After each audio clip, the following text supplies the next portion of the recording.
Every team, every topic, everywhere. This is Bleav. Doesn't matter if you're an Indian or if you're a Warhawk. The ULM mention is the greatest. This is the Bleav in the Warhawks podcast, powered by WarhawkReport.com. With hosts Dusty Thibodeaux and Chase Regian. More important than baseball. Sorry, Ford. Oh, what on earth did I just walk into? I think I'm doing this right, but he's yelling at me, so I'm not. And so, what are these guys always talking about? We talk a lot about food on this podcast, and I'm going to continue to do so. So was that actually y'all's idea? That's awesome. Nailed the introduction, by the way. Awesome. Thanks, I love Fish. it. Chase, back for another episode as we continue to count down until the kickoff of the 2026 season. Do you have a ritual that you got to do to get ready for sideline reporting before the football season? Yes, I actually do. That's a good question. I get my tires rotated and balanced. I get an oil change. And, I just make sure I wash my vehicle because it's just a long-ass season for you and I having to drive so far. That is correct. But, even if we were in Monroe, we'd still be doing a good fair share of driving, going to Stark Vegas, going to Birmingham, going to everywhere else that we do have to go. True. And practices, unfortunately, we're not able to go to practice, but I'd love to go out to fall practice, watch some people suffer. I think it sounds like a good time. It was great back in the day. I was the only media that would cover practice. And yet people would complain going, no one ever covers the practices. What's going on with this team? And I'd be like, I'm trying. Give me your $9.99 and you can see exactly what all was going on in practice. Yeah, there you go. Yeah, it's a lot of pain from what I remember. I don't have really great memories of fall camp, to be honest. I usually lost about 20 to 25 pounds. That's not a joke. Every single time I got sick and every single time I had full body cramps to where I couldn't step up from my seat. I have a very fond memory of Joe Girardi picking me up like a baby and walking me to the car so he could get me in an ice bath. It's a miserable time in life. And that was back in the days when they had two-a-days. They can't necessarily do that now, where I think the morning one is maybe the physical, the afternoon is more of a walkthrough or vice versa. Gosh, that'd be nice. And it's much smarter the way they do it nowadays. I completely agree. Either way, we have a little while before we get to go to Malone Stadium. But Chase, it's no longer Malone Stadium. No, it's not. It is. Are you ready for this? And I got to figure out a shorthand method because I'll make first reference and then I got to figure out what the shorthand of it is.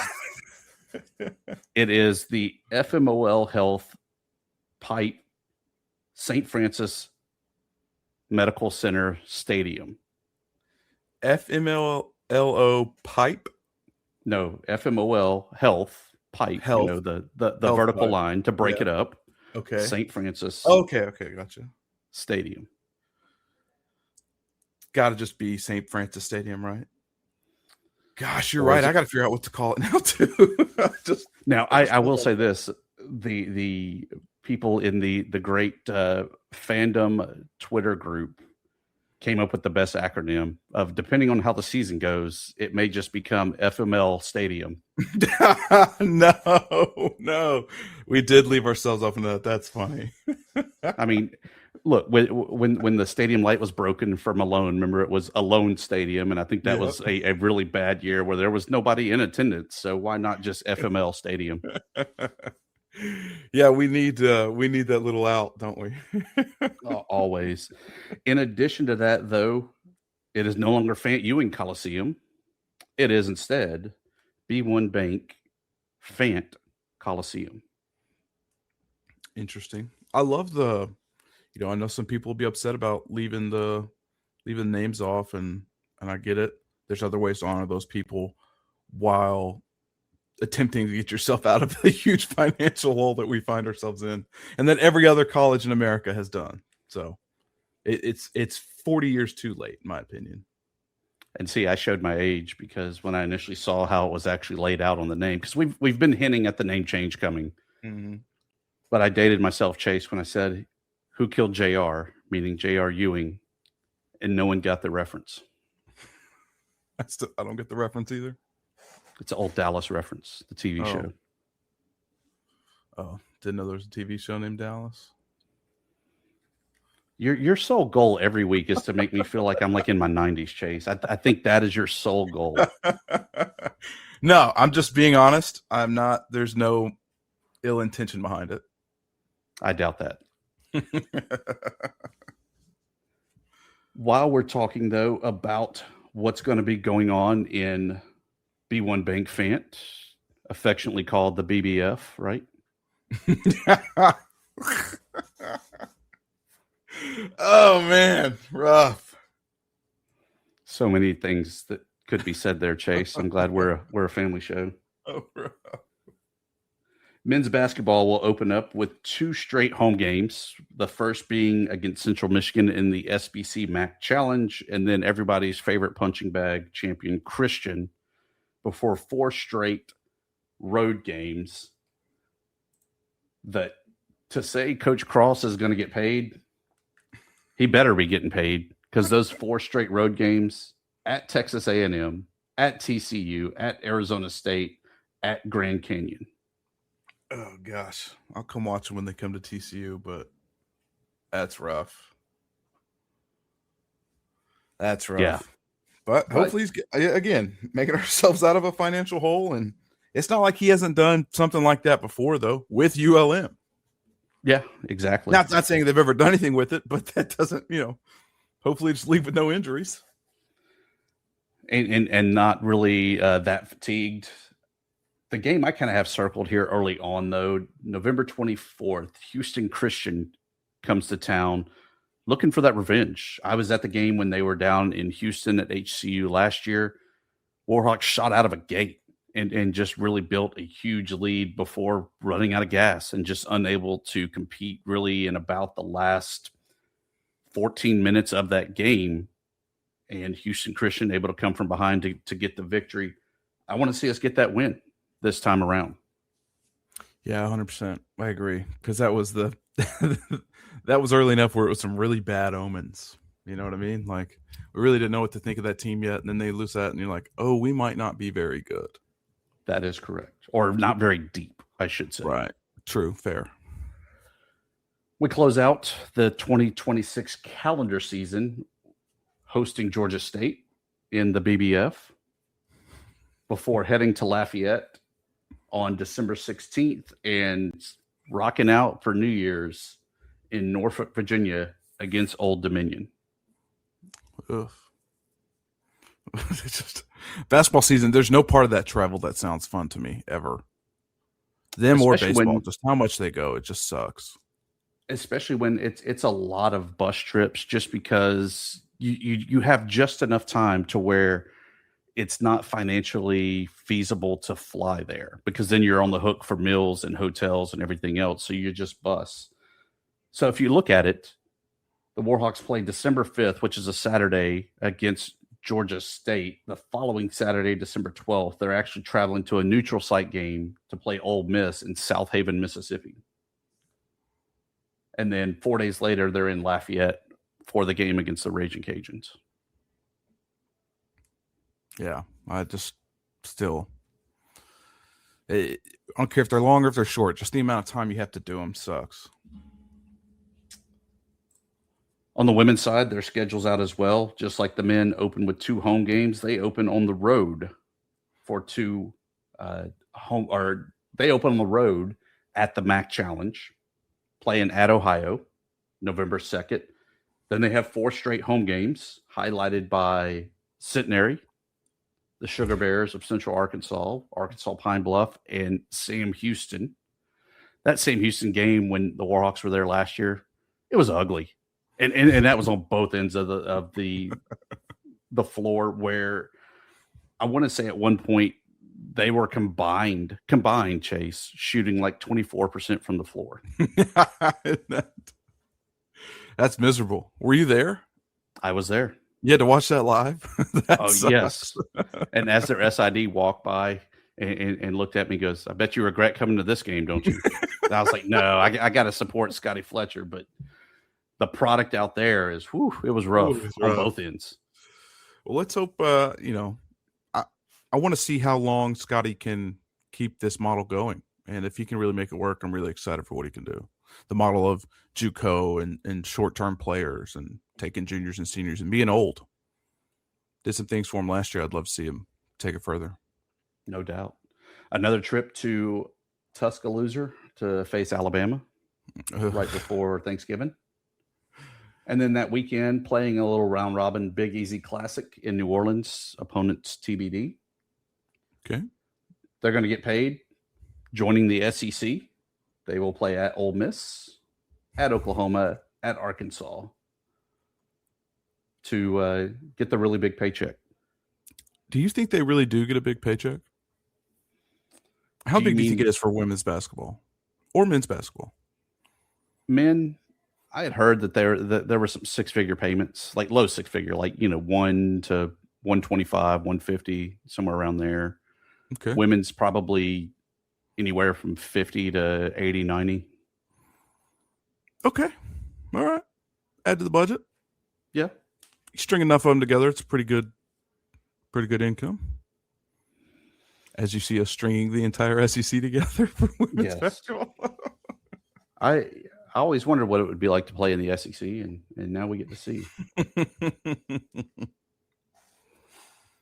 Warhawks, though, open up with back-to-back tough games for Sunbelt Conference action, going to Troy December 16th before hosting James Madison on the 19th. And then there's that Oklahoma-Arkansas game on the heels of those two games. That schedule doesn't really do them any favors. When has it ever, though? 2010, last time we had a favorable any basketball schedule. Is this when we can start saying that the conference hates us and is out to get us? No, I don't feel that way. I'm stoked. We love being in the Sun Belt Conference. We love the Sun Belt. Please don't kick us out. There's 0% chance, by the way. And I think that's all fan talk. If ULM sucks, they're not competitive, we're going to kick them out of the league. That's not really how that works. No, I don't really feel that way. I don't really feel like they want us gone, Like the idea of when we're good, it's very fun to watch, and we get documentaries made about us. Pretty cool. ESPN documentaries, don't forget that. I remember that. I was in it. It's been a long time since I watched it. But, you don't want to kick us out. We're fine. We're fine. Okay. Are you through? We're good wins. Yeah. I'm sorry. I was going to go on a tangent of why the Sun Belt should keep us, but I guess you're right. I don't really have to. It's almost time for your favorite sport as well. Soccer played their exhibition game against Northwestern State. My understanding was that was a Warhawk win that doesn't count for anything. There's another one going on over the weekend against Lamar. Again, win, lose, or draw, doesn't matter. Sure. But the real season begins Thursday, August 13th, when they travel to Little Rock. Good or bad thing they're starting on the road? Well, I mean, starting on the road for games that matter. Is that what you really mean? That sucks. I think you'd always want to be at home with that, especially if you can snag 2 exhibition wins. And again, they don't mean anything, but it does mean something to the morale of your players. I think starting at Little Rock, just starting away, general sucks. I don't really know anything about rosters or anything like that for soccer, but in a general sense, I think you want that at home, especially being your first year as a coach. First game that means something. I think once you get that first win as an exhibition, it's like, all right, great. We kind of saw some things, but now we need to figure out who we are if we're a really competitive team again. And I think we will be. I think the preseason poll came out. We had several first place votes. I Bleav we were in the 5 slot of the preseason, which is pretty fair. I do Bleav. Feels great, doesn't it? Old Dominion way up in the rankings there. Go figure. When you take what's left that hasn't graduated, that was good on the Bayou, and the head coach that was the coach of the year last year, you're probably going to have good things happening for you. Probably. Good for him. No ill will from me. Ill will. Get it? That's terrible. I might have to cut that out.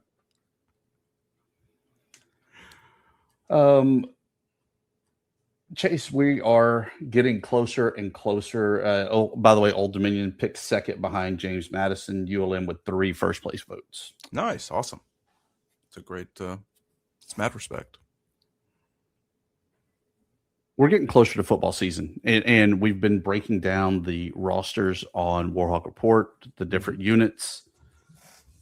I think on the offensive side of the ball, I really feel that offensive line is going to be pretty good. We know the receivers are going to be good of what's coming back. To me, the bigger question mark is the quarterback play of who and how do they adopt that offense, and who does it suit better? Is this the year that we also see Aiden Armenta of the end of last season where he was kind of dominant on the field, or is Austin Carlisle speed the X factor that comes in and we're a running team? Stop me if you've heard that before. I still think I know what Montalto came on here and talked about. Hey, we run this. We say spread tempo, and who knows if he honestly was just kidding with us. But I do think you're seeing more of it. But I still think we'll be a run-first team. I don't think we'll be a run the ball 50 times a game like we have been team. But I could still see us hitting 30, 35 runs a game and trying to stay more balanced, especially than we were last year. Quarterback, I don't know. I think you'll see Aiden as the one moving in.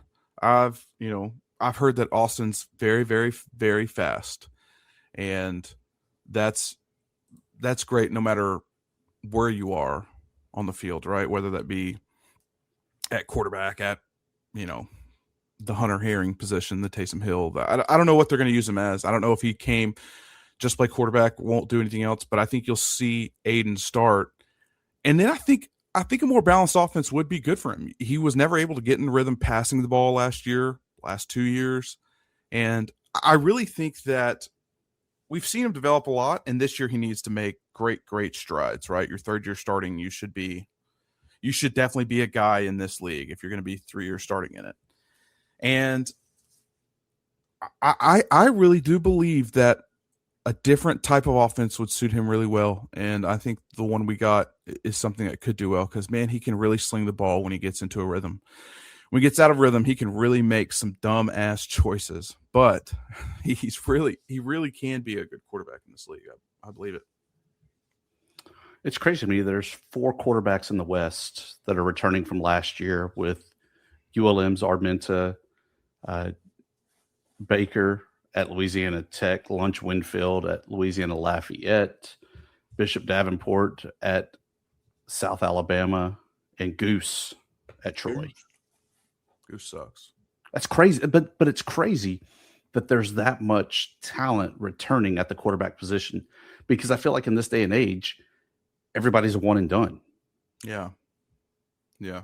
I mean, those players aren't like bad players. The guys you're naming aren't like garbage. And usually if they were just half worth of something, they'd get paid $100K to go be a third string at Arkansas. But it's great to see them stick around. I think it speaks to the competitiveness and where the Sun Belt's headed right now. Without a doubt. Chase, short, sweet, and easy as always, as we continue to count down the days until Stark Vegas. What do you have for us to close out? Good eats, good travels, tales from the road. Tales from the road. I unfortunately have not been on the road recently. I did have a really great sushi spot. They've got a spot out here, Tibbs, that you're going to have to come see. It's called Japan House here on the west side of Fort Worth, and it's all you can eat sushi. And you want to talk about traditions? That might be my pre-football tradition. Is go eat all you can eat sushi. Because let me tell you, it changed my life. I've never been to one, and it was very good. And I had the worst shits later, but during the moment, it was amazing. And I can't believe nobody's ever put me onto it, to be honest. Who knew that Chase not only wanted to go to SeaWorld, but wanted to be in SeaWorld? For me, Chase, just back from Sin City, and what an appropriately named place, because Las Vegas. it was hot as hell. It was 115 with about a 10 to 15 mile an hour wind, and everyone's like, "Oh, that must have been so cool." No, it's like shoving your head in the oven and somebody's blowing with a hot hair dryer. They got the broiler on, huh? Yes. Are you a gambler? No, not really. I did see. I did see. Hold on, I'll get there. Okay, my bad. I did see at the sports book where we had fallen to 2.5 wins on the season. No. So there was that. No, I did not bet. More so because I didn't know if I'd be back in a year to cash that ticket out. Right. So no, I didn't actually do a sports book while I was out there gambling. The ultimate payout, had 5 ones in my pocket, put them in a slot machine, cashed out with $61, Chase. Hey, not bad. That's nice. Big winner out of Vegas. Love it. Big winner. Good food as always, everywhere you go. I forget the steakhouse we went to, Gallagher's in New York. Mm-hmm. Huge strip steak that was great. Mm-hmm. About $400, but I bet it was good. It was. The wine was even better. The company was great. Oof. That's what we should do. We should take a yearly trip before we travel for the next 13 weeks straight. No, because that'll just start adding to the good God, I got to see this guy again. No, you see me every week, sometimes twice a week. Yeah. I'm excited for this season. We got some great content planned, don't we, Tibbs? We do. Always. I'm excited. And good post-game shows coming out. Still not sure exactly nailed down what that looks like, but we will be doing some post-game shows to recap, of course, previews as well. And then, of course, Fun Belt podcast, getting ready to fire up and give everything there is to know or not know across the Sun Belt Conference. I got to join you. I got to join you on Fun Belt one of these days, especially during Hate Week, which we have 2 of this year. Very excited. Yeah, we'll definitely tag it as explicit. You're going to need to, yeah. So much fun, Chase. We'll do it again soon. See you soon. So what are you proposing? It's simple. Perhaps you should read the instructions first. If you liked the show, like and subscribe wherever you stream podcast. Is that good for us or bad for us? Follow us on X at Warhawk_report. Like us on Facebook at Warhawk Report, and click the subscribe button on YouTube for Fun Belt Podcast. He's done! Done? Mm-hmm. It's only been an hour. If you like the show, please take a moment to rate, review, and subscribe. It really does help the show to grow. Thank you for listening.